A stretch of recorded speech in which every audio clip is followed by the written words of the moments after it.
All right, guys. So Joe Manchin has made Democrat / progressive Twitter explode. Okay, they are salty. They are so salty at this man.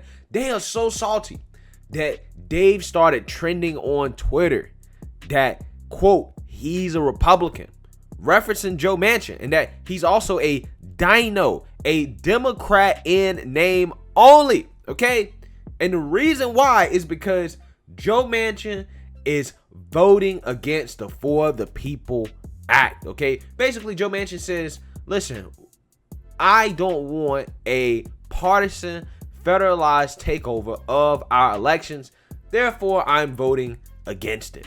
The progressives are pissed. There's a full frontal assault against Joe Manchin and Kyrsten Sinema right now. And guys, I ain't gonna lie to you, this situation with Joe Manchin and Kyrsten Sinema reminds me of how stupid politics is. I mean, it really does. It really does remind me of how dumb politics is.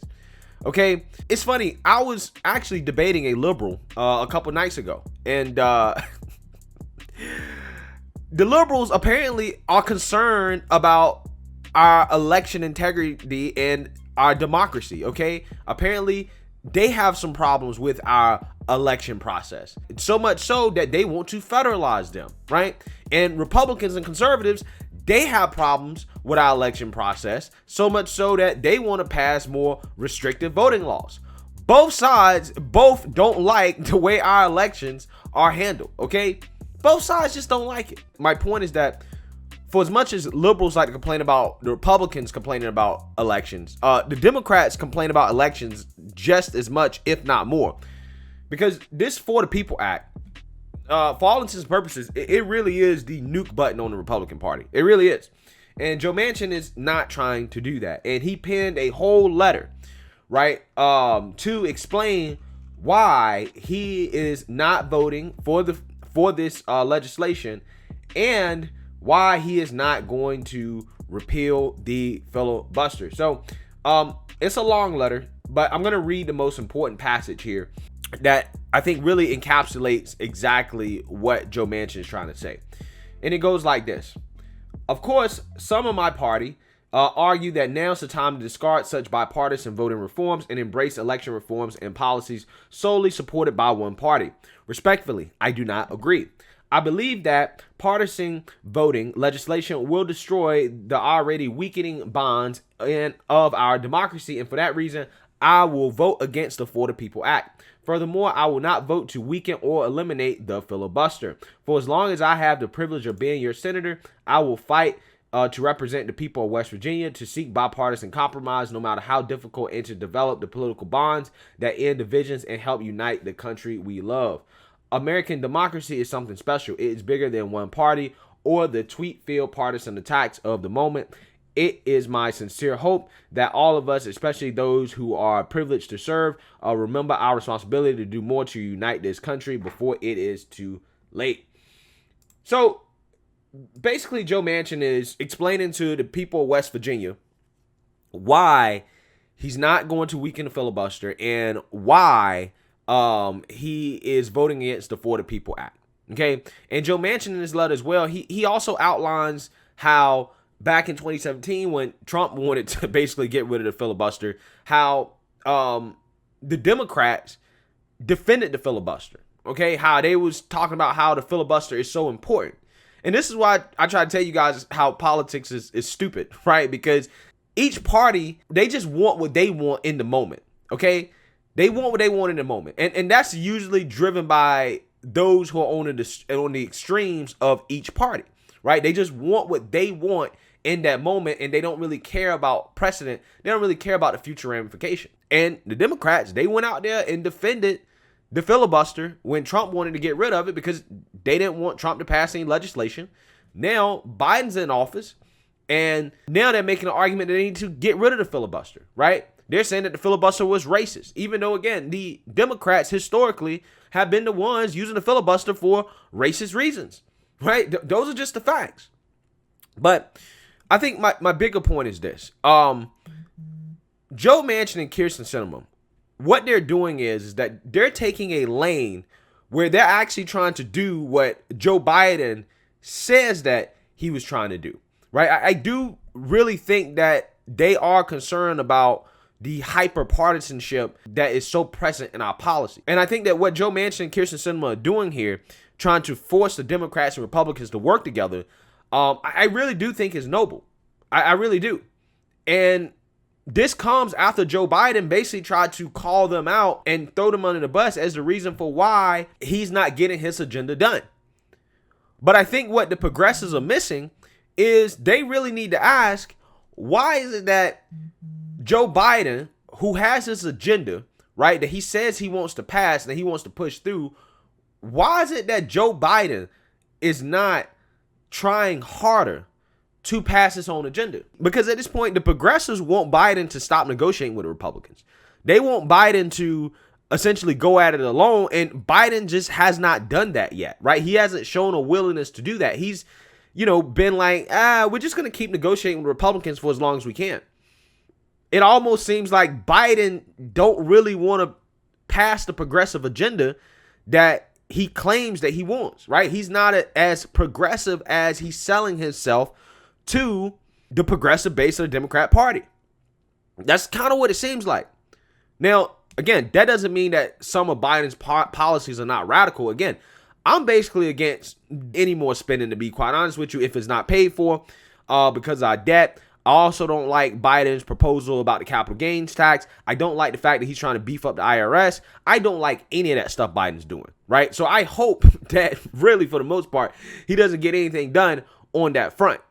But I cannot sit here and say with a straight face that I think that Biden is trying to actually push for a progressive agenda, or put it this way, an agenda that the progressives see as progressive, because there's a difference, right? Some people on the right think that Biden and the establishment Democrats are radical socialists, and then you have people on the left that think that Biden and Joe Manchin and Kyrsten Sinema, they're Republicans. So that just kind of shows you, again, how partisan our politics have become, to where it's at the point that if you don't agree with the extremists in your party on every single issue, then you might as well be a part of the other team. It's kind of crazy how that works, right? And you see that happen on both sides, right? Mitt Romney gets the same heat, right, from those on the right that Joe Manchin and Kyrsten Sinema are getting right now from those on the left. It's crazy stuff. I mean, it really goes to show you kind of how crazy politics is. But I am a little conspiratorial on this. I actually do believe that, considering Joe Biden's actual actions, the things that he's actually done, or the lack of things he's done, like, for example, he campaigned on forgiving student loans. He's not doing that, right? Like, that's an easy win for Biden, but he's not even doing that. He had a chance to push the $15 minimum wage if he wanted it. He didn't do that. He reneged on the $2,000 stimulus checks. There are a lot of things where Biden made big promises, and he could have executed on these promises, or at the very least tried to execute, because he's not even trying to execute on some of these things, okay? He just didn't do it, right? So, honestly, I think that Kyrsten Sinema, Joe Manchin, and Joe Biden, I think they're all in the same bed to a certain extent, okay? I think that Biden's trying to walk this fine line of giving lip service to the progressives while at the same time not really trying to pass progressive legislation. But it just seems to me that the Democrat Party, okay, is more left than Biden actually is, and they have dragged Biden to the left, but yet Biden really doesn't want to do a lot of those things, okay? Like, Biden's not fighting hard for police reform, okay? He's not fighting hard for this For the People Act. He's not fighting hard for the $15 minimum wage. He's not fighting hard for student loan debt forgiveness. He's not fighting hard for a public option. He's not fighting hard for the Democrat / progressive priorities. He's just not. Even though, again, the Democrat Party, the establishment, has expressed support for those things, and a lot of those things are on the Democrat platform, Biden is just not pushing it. Now, don't get me wrong. He is pushing his infrastructure bill. He's trying to spend $2 to $4 trillion, whatever, right? He's trying to do that. But is he really trying to do it, right? That's a question you got to ask yourself, because if he was really trying to spend that much, he would just go at it alone and put Joe Manchin and Kyrsten Sinema on the spot. He would say, just vote for it. right? Now, he has, kind of thrown them on the bus a little bit, like I mentioned before. But really, he would put them on the spot if they decided that the Democrats are just going to go at it alone and make them vote on the legislation. That would really be him trying to put pressure on them. But I don't think that that's what's happening right now. I think what's happening right now is that you have Joe Manchin and Kyrsten Sinema playing the moderate role, okay? Because I do think they really want to work with Republicans to a certain extent, and it's good for them in a swing state. It's good for them to appear to be moderate. They can't come out here and go for this progressive agenda that the Democrat Party has, that it appears that Joe Biden has, that Joe Biden probably really doesn't want. And Joe Biden's not the one taking the blame for it. So it's really a win-win for all of them. Because Joe Manchin and Kyrsten Sinema being against Biden or appearing to be against Biden from a progressive standpoint really plays well for them in their states, right? It's not really hurting them, and it's not hurting Biden because Biden can just blame them and the Republicans. So he can keep the progressives happy and say, well, I'm sorry I can't get all this stuff for you, but it's those guys. So, I mean, listen, that's a little bit of some 4D chess. But I really do think that's what's going on here. I really do. Like, Biden, he already said he doesn't want to get rid of the filibuster.